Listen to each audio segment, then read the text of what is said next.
American Family series, and it's really about preserving heritage. And so today I just wanted to talk a little bit about my Granny Gran. And to get us started, my name is DeAnn Catchings, and now my last name is Reynolds.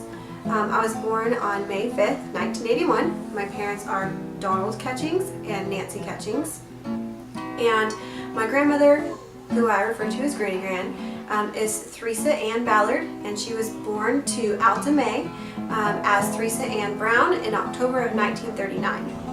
And I just wanted to start out by talking a little bit about my early childhood. And so for the majority of my adolescence, or as I was a young child, I lived across the street from my Granny Gran. And so my granny lived at 4507 Little Crest Road, and I actually lived at 10812 L Road. And these two roads were basically come to a corner perpendicular to each other, and I lived what I referred to as across the street.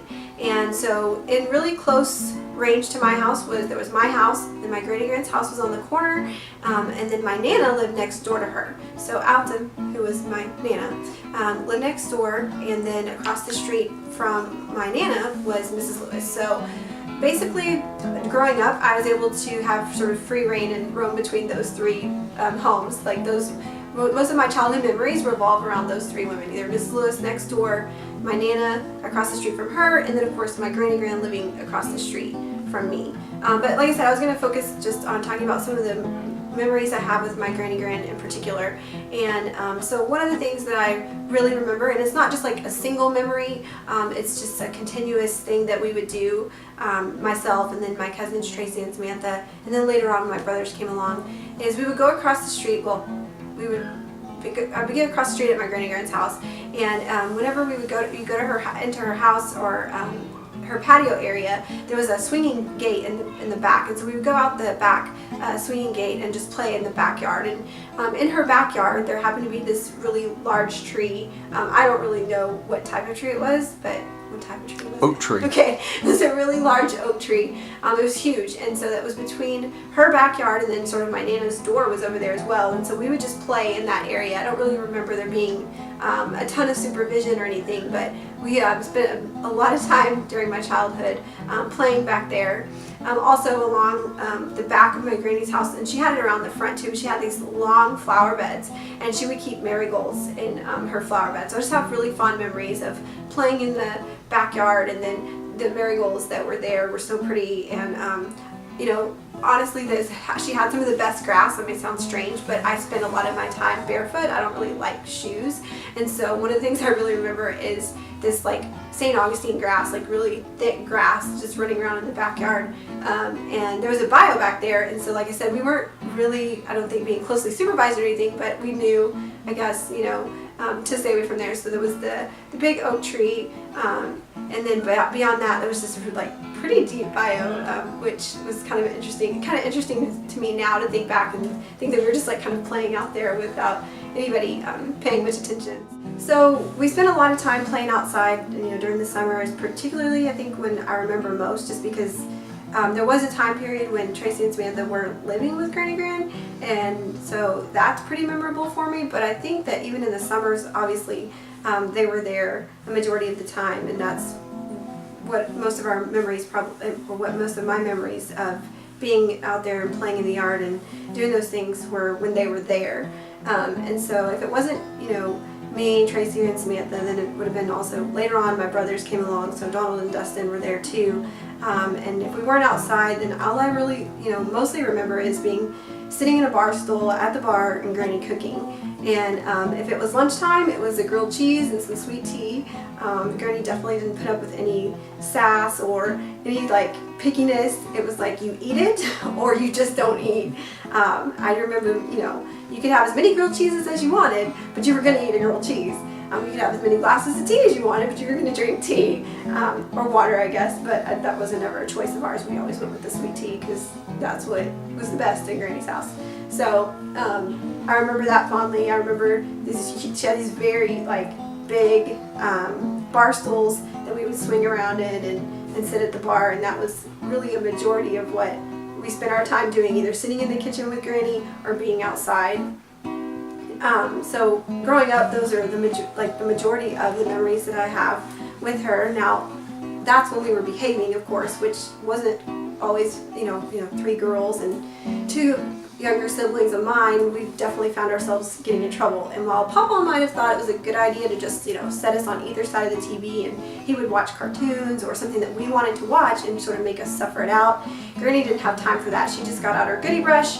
And I started thinking about it the other night, and I really don't remember being spanked with that goodie brush very often, but we were never really going to try her. Like, she was pretty much a woman of her word, and I don't think that I was willing to really be on the receiving end of that. I might have been once or twice, and I think that kind of set that straight. So she just had to threaten us, and there wasn't really anything else going to happen. And speaking of the goodie brush, it makes me think of her purse. And so if there were 2 things in Granny's purse, it was going to be the goodie brush, and it was going to be some Friedant gum. So if we needed to be occupied, it was threatening us with the goodie brush and giving us the Friedant gum so we could chew that instead of talk. I'm known for being, quite talkative, so I'm sure she wanted me to be quiet. She would just give me a stick of gum and say, go for it or whatever. So those were always on hand, and those are the 2 things. And I think you can tell a lot about a woman by her purse. And that's definitely 2 of the things that would always be in Granny's purse. And so if I think about, more about that aspect, it kind of makes me think about whenever we would go to church, because obviously if you want children to be quiet in church, you give them a stick of gum, right? But more of what I remember from going to church with my granny really has to do with the things that she did in the church, and that was always definitely revolved around cooking. So we went to Unity Baptist Church. It was on Hopper Road in Houston, Texas, and I remember a large portion of my childhood being spent in that gym. I had this painted blue floor that was sort of cracked, and it was an older building, but it's definitely had some very fond memories for me. I know for a fact that I was really young whenever I remember being saved, and so I know that my salvation really took place for the first time. I say first time, and I'll explain that in a minute, but because really, how many times do you need to get saved? But so I remember being maybe 6 years old, and I don't know if it was Vacation Bible School or if it was just Sunday school, but I really can't think of their name right now.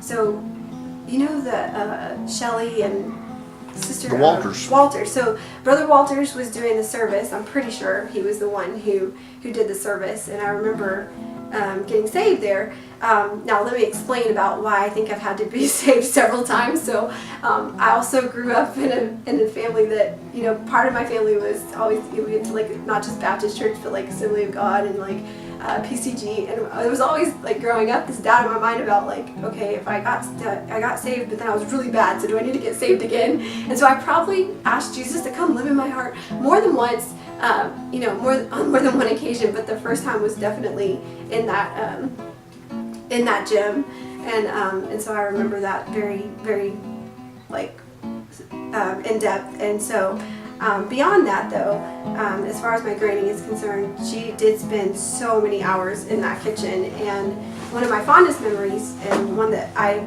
remember so vividly, is definitely the summers that we would spend there for Vacation Bible School. And every single day at the Vacation Bible School that they would hold, they would do a snack time.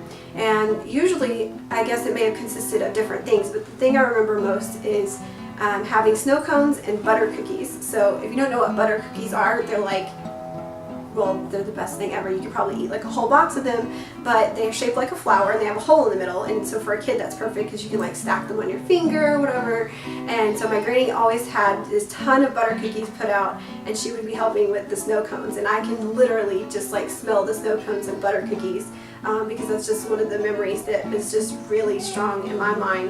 And behind all of that was definitely my Granny Gran, and I didn't really think about it much till I was older, but that was, I know, her way of just serving, and that was a big part of her life. I could say she probably spent a large majority of her adult life in the kitchen, and a large majority of that time was for the church.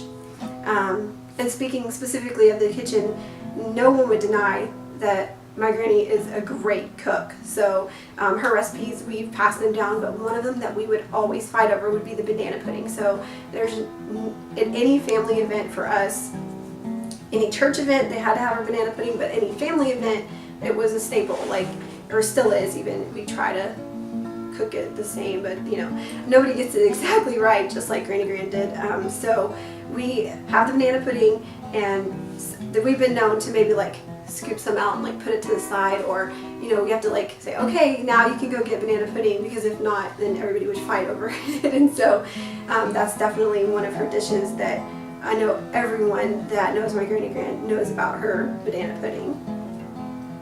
So that's one side of our family, or the thing that I remember about spending time with my Granny Gran. That's just one side of it.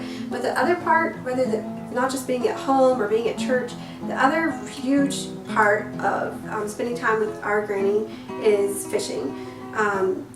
So we've passed this down from generation to generation, and I know my dad spent a majority of his childhood fishing at the bay, or even just fishing, you know, in ponds or whatever, but fishing at the bay is definitely something that we continue to do with our own children, that was really formed as like a pastime or something, a tradition in our family through the time, for me anyways, through the time I spent with my Papa Don and Granny Gran there. So growing up, I remember going to the bay, and if it was with just Granny, and I talked to my dad about this, I'm not really sure if Papa was there. It seems like he might have been, maybe not. But I remember Granny Gran taking me, Tracy, and Samantha by herself, maybe my brothers at some point, but I know that the three of us, the girls, we went down, we would go with her. And we stayed in Rockport, Texas at an RV park.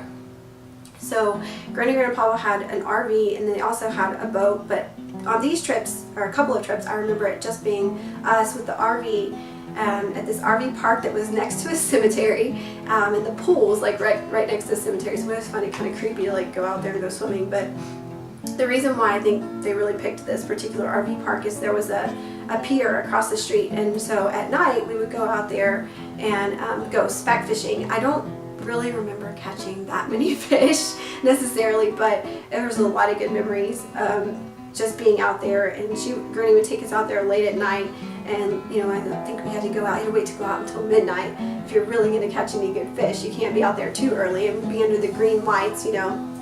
We would just sit out there and fish for hours. And I'm sure we did catch some things, or we wouldn't have stayed out there, you know, being teenage girls. But it was definitely a fond memory that I'm sure my cousins share as well, and that we won't ever forget. And so even to this day, if we go down to the bay for the summer, it's sort of a tradition, or we'll drag people out late. Our husbands now, we're like, oh no, we have to go fishing at night. So we love to go night fishing, and we sort of like drag them into it as well, because that's been instilled in us since we were children. And so that's another one of the memories that that I really cherish. And so we would go and fish at the pier, and then in the morning we would get up and we would go down to the Sand Dollar Cafe down the street. I think we just walked down there because it was right down the street from the actual RV park. And we would go down there, and it was sort of, it was all glass on one side, so we would sit there and eat breakfast, and there were some dolphins that would always be out there. I guess people were feeding them or something, so maybe they were porpoise. But anyways, we would watch those while we were eating, and we would have breakfast. And so I don't know that we've really I don't know if we've gone to eat there in the past few times that we've been down there. We kind of go to different areas, like so we go to Rockport, or we might go to Port Lavaca now more commonly than when we used to go to Rockport more often. And so we haven't been to eat there in a long time, but I do remember going and eating breakfast there.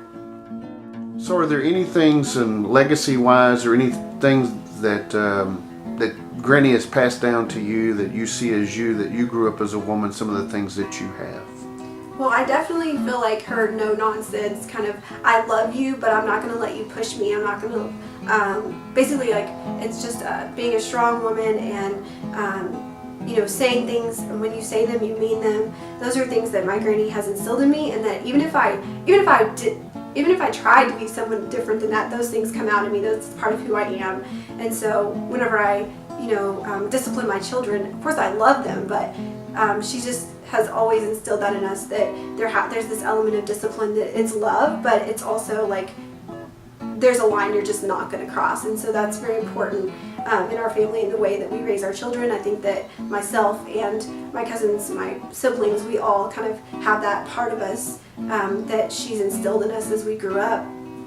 And then also, I think that the more, like, the older I get, and I mentioned this earlier, is the more I really realize, like, I've started to think about, my family members and what they've instilled in me, and as I really feel like I've had a more mature relationship with God, I feel like that's helped me to realize, like, what aspects of my, I guess, walk with God are formed by the women in my life, or even just the people in my life in general. And with my granny, the more that I think about it, it's definitely that element of service. Like, she was definitely not necessarily the most like, oh, I'm gonna just hug on you and this kind of thing. It wasn't really her thing to be overly affectionate. She was affectionate, don't get me wrong, like, she'll still give me a kiss or hug me now, but it was not like this overly affectionate grandmother type thing. It was I love you, but more than anything, a willingness to serve others. And she definitely spent so much of her time, like I said, she spent the majority of her time at church in the kitchen, and then at home in the kitchen. And I don't mean that to like be demeaning as to what her role was in the family, because she definitely was definitely in charge for the most part, but that's how she was showing us love. So it was, I love you enough that I'm not going to let you, cross these certain boundaries. I'm going to teach you respect. I'm going to teach you how to, be respectful, and you're going to show me respect, but at the same time, I'm willing to serve you as well. And I guess growing up, maybe I didn't realize that as much, but as an adult, as I reflect back on all the times that I spend or continue to spend with her, that's something that she's left, or that she will leave with us, even when she's not here anymore. I know that that's a part of my granny, that's a part of me, and that I will pass down to my children, and that they will probably pass down to their children. And so I would consider that the legacy that she has sort of bestowed upon us as her grandchildren.